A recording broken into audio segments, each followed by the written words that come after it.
Muy bien, pues de manera muy breve hablaré un poco de el dibujo en la acuarela. Es una base, digamos, importante. Sería muy bueno tener un buen nivel de dibujo para poder tener eso como una estructura que soporta el trabajo con color. Y nada más muy rápidamente mencionaré que lo mejor sería pues probablemente tener un dibujo con un lápiz HB. Puede ser un lápiz 2H que es un poco más duro, pero a veces si nos excedemos de presión podemos generar un hueco en el papel, lo cual a veces no es muy conveniente. Y bueno, vamos a pasar ya a los procedimientos pictóricos, que es lo que además nos interesa más, que es ya la aplicación con color. Después de la estructura de dibujo, lo que tenemos que hacer es ya pasar a la intervención con color.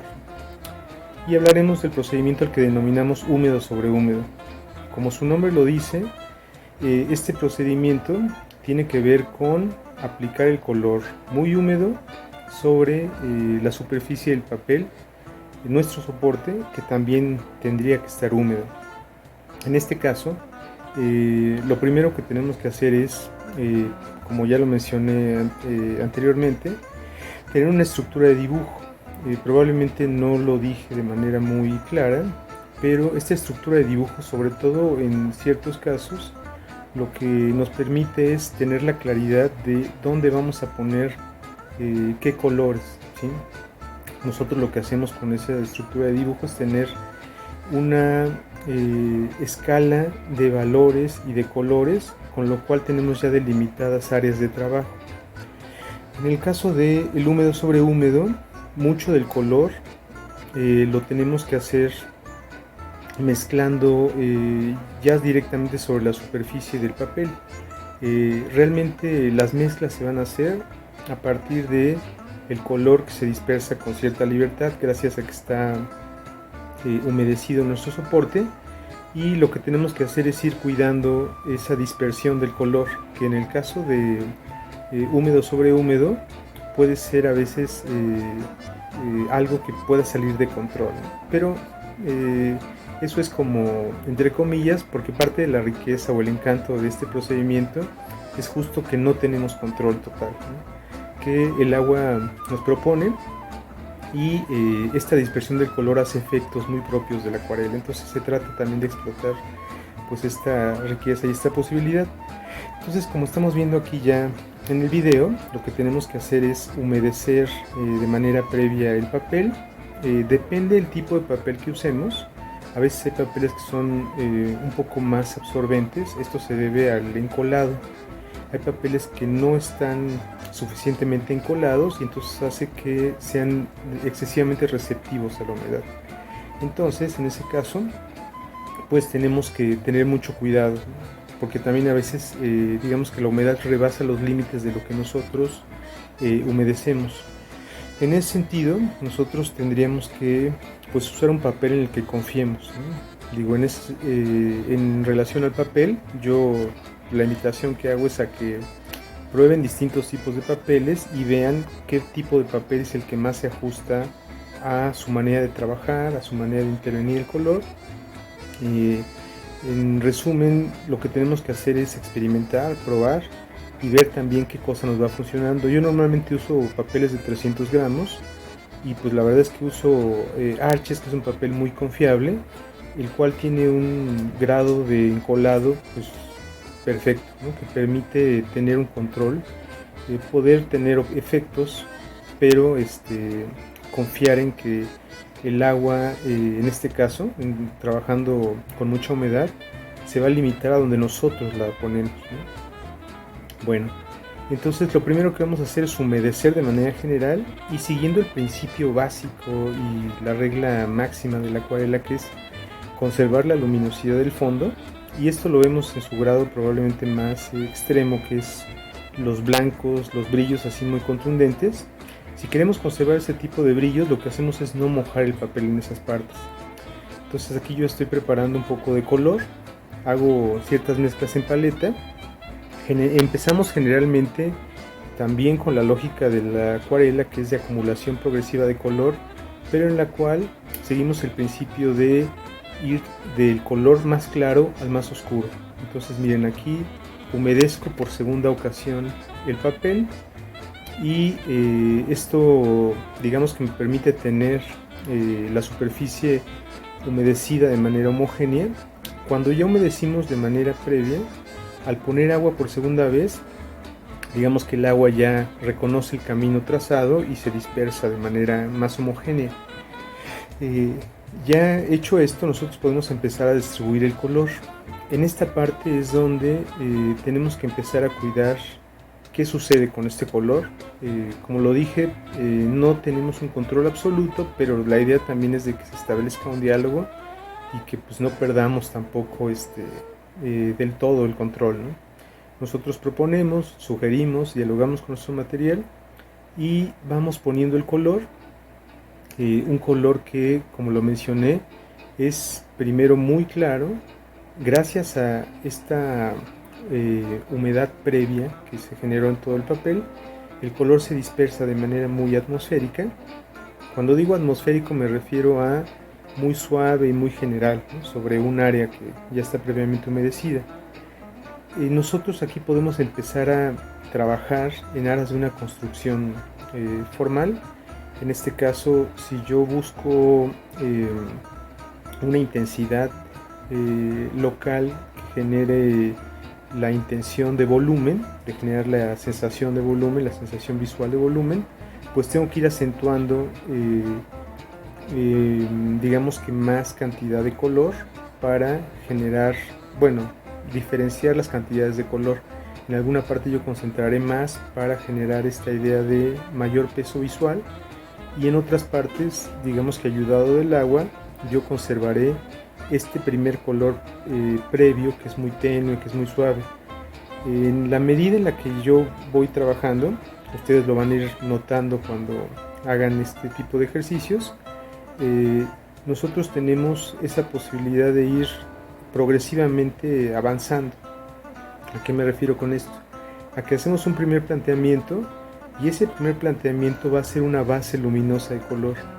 Sobre esa base luminosa de color nosotros vamos a ir trabajando, pero ya de manera diferenciada, obviamente enfatizando las áreas que necesiten una segunda, tercera o cuarta intervención, y que estas intervenciones acumulativas vayan generando valores más intensos, zonas más oscuras y áreas de modelado donde la forma adquiere mayor peso. Entonces se trata de ir observando. Aquí desde luego yo este trabajo lo estoy haciendo con un modelo que estoy viendo, y entonces yo tengo esa referencia directa. Aquí la recomendación sería, pues, para aprender e irse aproximando a este tipo de técnicas, lo que nosotros podemos hacer de manera muy confiable es tomar un modelo, que en este caso es una fruta, y ese modelo nos va a permitir tener, digamos que la referencia clara de lo que estamos trabajando, y tener ahí la referencia inmediata de luz, de volumen, de color. En ese sentido, la acuarela también nos ofrece esa posibilidad de poder solucionar muy rápido. Por eso es que en ilustración se usa mucho la acuarela. Para hacer bocetos se utiliza mucho acuarela. Hay casos muy notorios de pintores cuyos cuadros son muy famosos, que todos conocemos, pero cuyos bocetos fueron realizados en acuarela, justo por esa capacidad de registrar de manera muy rápida el color, la forma. Otra cosa que tenemos que observar ya en este punto del procedimiento es que el papel, producto de el exceso de humedad o una cantidad de agua que rebasa lo normal, empieza a deformarse. Esta deformación, pues digamos que podría ser únicamente una cuestión física, pero cuando estamos trabajando con una gran cantidad de agua y color, lo que sucede con esta deformación es que el papel se ondula de manera irregular. Depende de la forma que estemos trabajando, o sea, no hay como una regla, ¿no? Nosotros lo que tenemos que hacer en este y en otros casos, hablando de pintura e incluso hablando de otras cosas, es pues desde luego estar observando, estar atentos observando, porque estas deformaciones lo que van a provocar son relieves. y en el alto relieve el color se va a escurrir y en el bajo relieve, en los surcos, el color se va a asentar. Y en esta parte es donde tenemos que estar muy cuidadosos porque estos asentamientos de color pueden alterar la percepción y en el caso de un planteamiento formal pueden afectar la estructura visual de una forma, ¿no? O sea, en el sentido de que puede haber un color oscuro donde nosotros no habíamos planeado que hubiera un color oscuro, y en ese sentido lo que tenemos que hacer es ir cuidando cómo va reaccionando el color, cómo se va desenvolviendo con toda esta humedad y con pues estos asentamientos que se provocan por estos surcos. Entonces aquí hay varias posibilidades. Una es usar un pincel que puede estar seco o un pincel al que despojamos del agua que tenga. ¿Cómo? Bueno, hay varias formas. Una que es, digamos, que de las más usuales en la pintura de la acuarela, que es descargar la humedad del pincel con la boca. O sea, uno chupa literalmente el pincel. Actualmente los colores tienen, desde luego están respaldados con sellos de seguridad en cuanto a la toxicidad. Entonces digamos que podemos hacer eso con relativa confianza. En la antigüedad hubo muchos casos de intoxicaciones que estaban directamente relacionados con este tipo de prácticas, ¿no? Que tenían que ver con una contaminación constante y con la presencia de sobre todo metales pesados en algunos colores. El más tóxico que estaba presente en la pintura era el plomo, pero bueno, eso puede ser producto de otro video. Aquí vemos como ya no es estoy trabajando, no se está manchando ya de manera general, sino que ya de manera local se hacen pequeñas intervenciones. Estas intervenciones generalmente uno las va, digamos que sugiriendo dentro de nuestra superficie. ¿Cómo sugiriendo? Bueno, en realidad no es que haya una pincelada que vaya modelando como en otros procedimientos, sino que producto de la humedad uno lo que tiene que hacer es poner pequeños punteos de color y el agua se va encargando de dispersar. Uno pone un punto de color y el agua dispersa.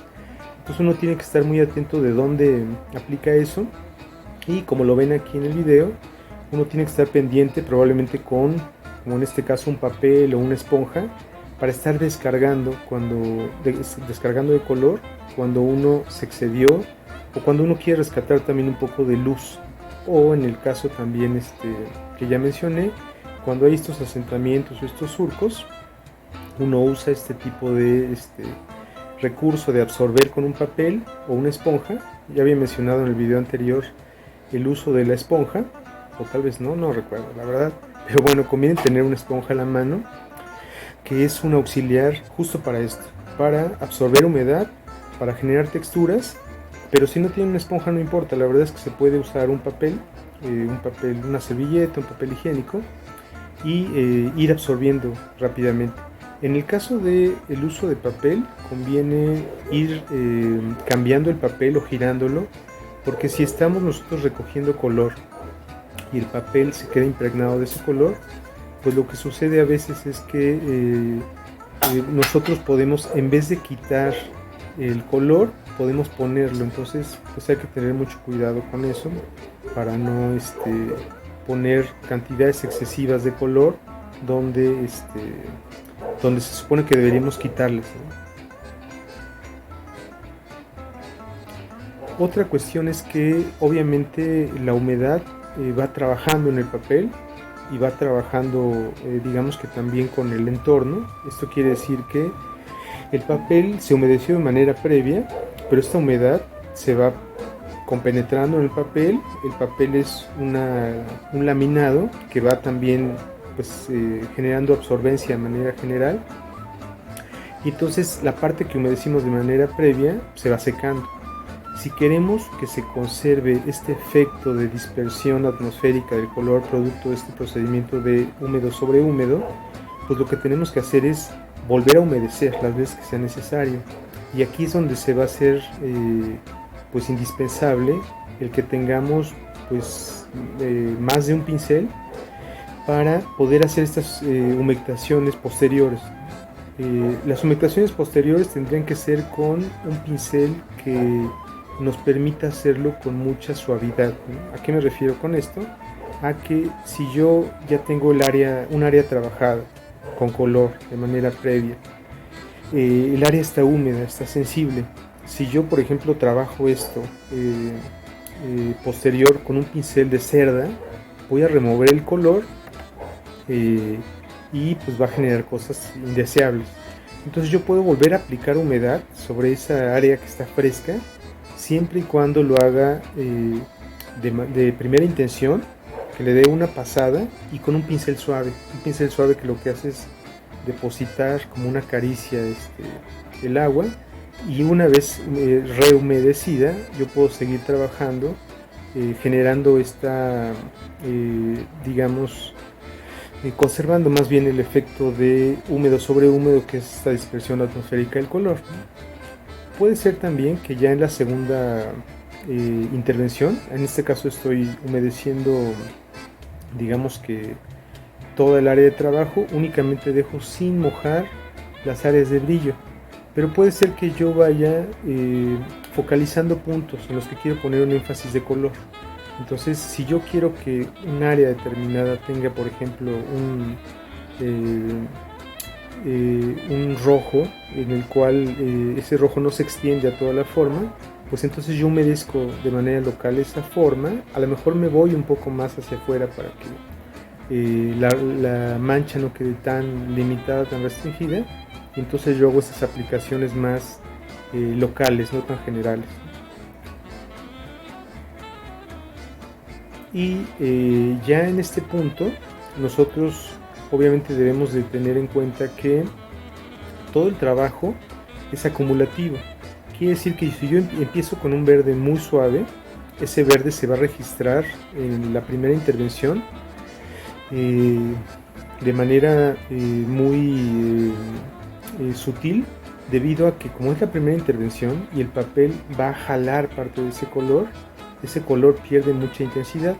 Usando ese mismo verde en esa misma intensidad de una segunda intervención, el color se acumula y entonces se suma a la capa anterior, y entonces tenemos que irlo pensando también en esta lógica de los colores se van progresivamente acumulando y se van sumando, ¿no? Y bueno, aquí tenemos ya el resultado final, que es este trabajo de húmedo sobre húmedo. Y bueno, espero que pues, la explicación les sirva, que el video les ayude a poder afrontar este tipo de problemas. Y pues bueno, si les gustó el video denle like y esperemos vernos en otra emisión.